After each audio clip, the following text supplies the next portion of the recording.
Now, I played later on the show. If you missed it, I came on the radio. I had no idea Rosenberg had tweeted about Candace Owens yesterday and her little media run she's doing.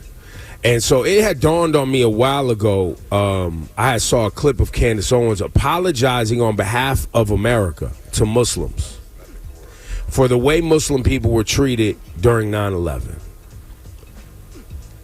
Well, it clicked in my brain immediately. Oh, she's doing this because there's a high awareness on the GOP side, on the conservative side, that Muslim individuals are looking for a clique, a crew to run with, because Biden is botching what's going on in Israel with Gaza and Palestinians. And I was like, oh, so now she's going to go run on a podcast that's, headed up by a Muslim content creator and apologize. So I seen the jukes, the rebrand. Since when is Candace Owens out here apologizing to people? Because she damn sure ain't apologized to black folks that were triggered by how she talked about George Floyd and Kate for the officer Chauvin and saying that he wasn't guilty and called Breonna Taylor a drug dealer. She ain't apologized to black people for none of that and how triggering and angering that was at the time. Well, a couple of weeks ago when she did the Budden podcast and I put up the tweet and she came after me or whatever, I said, people don't remember that she did an entire dedicated tear down to George Floyd. Like a 20-minute, this man's life, his problems, everything she could do, essentially, Ebro. To discredit or to make it look like... To justify his death. Yeah, his death didn't matter. To make it seem like, no, the police weren't wrong. This guy was a big, bad criminal. This is who she is. And so now I'm seeing clips from across the street floating around all the blogs where she's talking about being in an interracial relationship and how she chooses love. Bro, we don't know you like that, bro. Like, nobody don't care. The only reason we know you is for coming at black folks. It's because you were the black face they teed up to come at black folks. That's the only reason we know who this person is. A brand ambassador for white supremacy. And so now, minutes before the federal election, you're doing a rebrand and you're running around in all these platforms. Hey, yo, when Joe Budden took the interview, I left a comment. I said, bro, if you're going to grift hard. Because I know what it was with y'all. He want them Patreon dollars. He want all that. But that's the game. There is no integrity. It's what's going to get clicks. That's right. But like, I don't understand. With Joe, it almost makes more sense, I guess, because it was Patreon and he's actually getting dollars. Well, what did the Breakfast Club gain from this? One more interview with clicks? I mean, they get mad clicks. Yeah, but they also get to be position themselves as an inclusive platform for both sides. Right. And it keeps them in a political conversation. And it keeps them in the political conversation as a part. because being political is cool now, Rosenberg. I've seen that. It's what gets the people going. So this is why but this goes back many years now. This is like a repeated pattern. Bro, I read Candace Owens didn't vote until 2018, fam. Yeah, I heard that.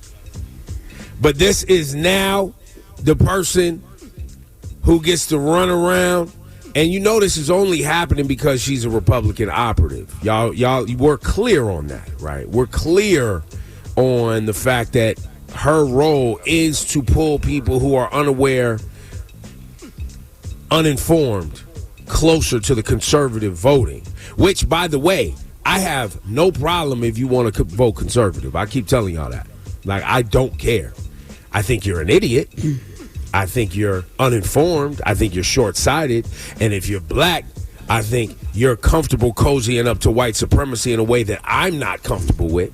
And for that, I'll hit you with this button. Congratulations, you played yourself. But I just wanted you guys to be aware of the grift, the hustle, and the rebrand that's taking place. And because they know you will not remember where she was at on George Floyd. You will not remember where she was at on Breonna Taylor. You just won't. But now that she's sitting up there with Charlamagne, DJ Envy, and Jess, hilarious, it's all good. And now we're supposed to get cozy as they giggle about relationships. Hit the button. Congratulations, you played yourself. And I'm sorry, you have to hit the button on people who will say that what Ebro's saying right now is hate. You have to learn the difference between hate and critiquing people. Listen, the Breakfast Club are a big deal. I don't view them as just our local radio competition who I'm going at. They're syndicated in hundreds of markets. There's a reason every major politician goes to sit with them nationally. They have a lot of reach.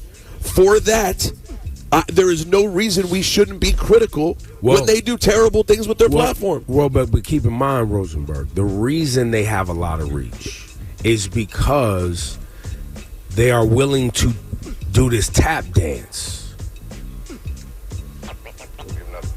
I maintain those willing to dance the hardest, tap dance for massa the hardest, will always be given more platform and more outlet. Always. That's a never-ending thing my entire life. When they can find black faces that are willing to play the game, Steve Harvey in the lobby with Donald Trump. What? Congratulations, you played yourself. Laura, what you got today? So do you guys remember Carly Russell? Do you remember Carly Russell? Go. Carly Russell. That was the lady. That wasn't Carly Hustle, our friend. That's Carly Russell. That's down there, the lady who lied about seeing a baby on the side of the road. Oh my God, yeah. She was the woman who, faked her own kidnapping in 2023. She had this whole crazy story about how she saw a toddler on the side of the road. She pulled over to save the toddler and got kidnapped. Had her family, her boyfriend, everybody searching for days, right? I remember. So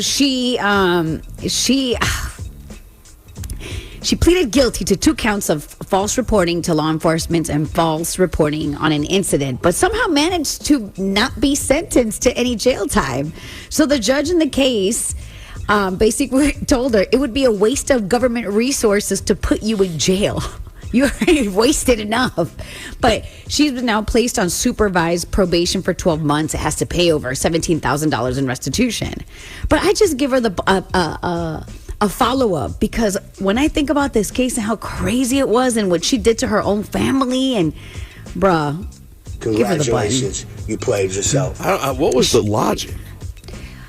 We don't know, Rosenberg. We don't know. Wait, the logic on why she lied in the first place, or the logic on why she's not getting jail time? Why'd she do it all? Why she lying? Yeah, why did she lie in the first place? I don't know, man. I don't want to waste any resources up here trying to figure out crazy. Sometimes you were like the judge. Sometimes people just dumb and crazy, bro. And, it was and honestly, I think at the time people speculated she was trying to get some attention from her boyfriend and her family. Ugh. Or no. You played and yourself. the other speculation was that she was cheating.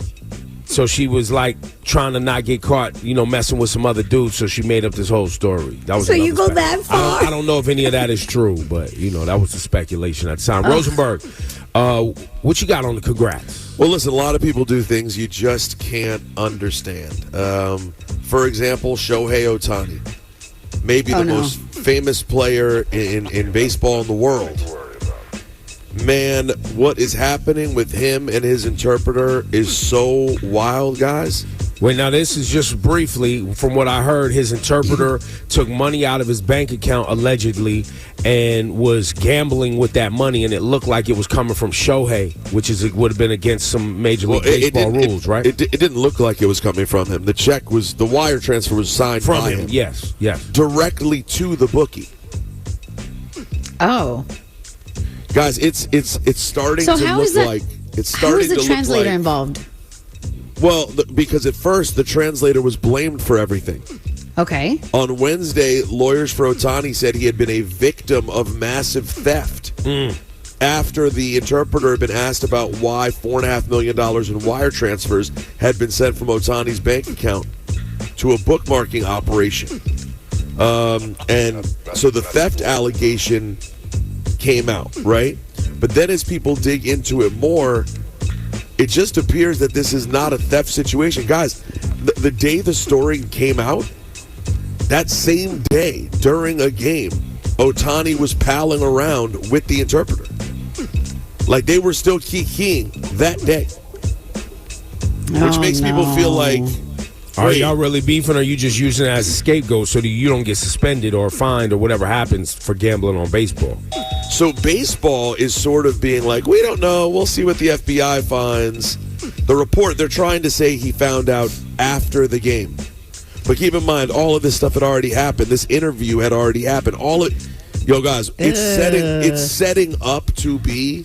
Oh man, the biggest. Congratulations, you played yourself. Well, and Laura and anyone else, do not skip over. Shohei Ohtani is the highest paid athlete in the history of North American sports.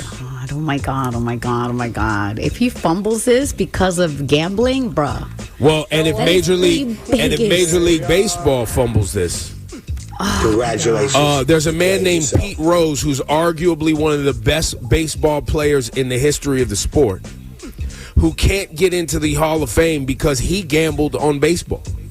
Well, so that would be the last step, right? Like, that step is not remotely proven, but if it were to get there, they would literally tear up his contract, and he would go back to Japan and not play baseball here again. Congratulations, you played yourself. He could not play baseball if he bet on baseball. Wow. But a guy, if you were helping support the gambling habit of a guy who bet was down $4.5 million. Is there any chance you would have then be like, yo, throw a little money on this game or that game? I trust me. Keep in mind, the interpreter was in locker rooms. He was privy to information a regular person would not have already. And also, was Ohtani really just fronting the money? We're still believing the idea that Ohtani was dealing with his debt. It might have been Ohtani's dealing altogether. Facts.